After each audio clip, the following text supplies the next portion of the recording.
আসসালামু আলাইকুম এভরিওয়ান, আশা করছি সবাই ভালো আছেন।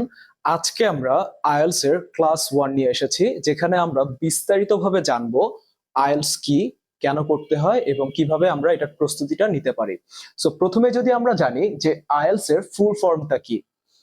I stands for international, E stands for English, L stands for language and T stands for testing, S stands for system.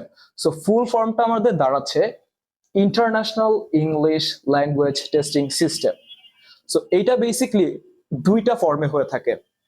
একটাকে বলা হয় একাডেমিক ট্রেনিং এবং সেকেন্ডটাকে বলা হয় জেনারেল ট্রেনিং। সো যারা বিদেশে উচ্চশিক্ষার জন্য পড়াশোনা করতে যাচ্ছে তাদের জন্য হচ্ছে একাডেমিক আইএলটিএসটা দিতে হয়।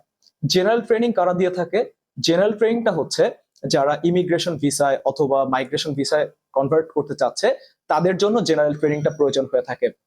সো এইখানে আমাদেরকে 4টা মডিউলে টেস্ট করা হয়: reading, listening, speaking and writing. এই 4টা মডিউলের বিস্তারিত ক্লাসগুলো আমরা ধাপে ধাপে ইনশাআল্লাহ দিব। সো আমরা এটা জানতে পারলাম যে আমাদের বিদেশ যাত্রার জন্য আমাদের আইএলটিএস এর সার্টিফিকেটটা প্রয়োজন হয়। ফুল ফর্মটা জানতে পারলাম, কয়টা সেগমেন্টে পরীক্ষাটা হয়ে থাকে এবং কি কি মডিউল থাকে সেই ব্যাপারে বিস্তারিত জানতে পারলাম। Thank you so much.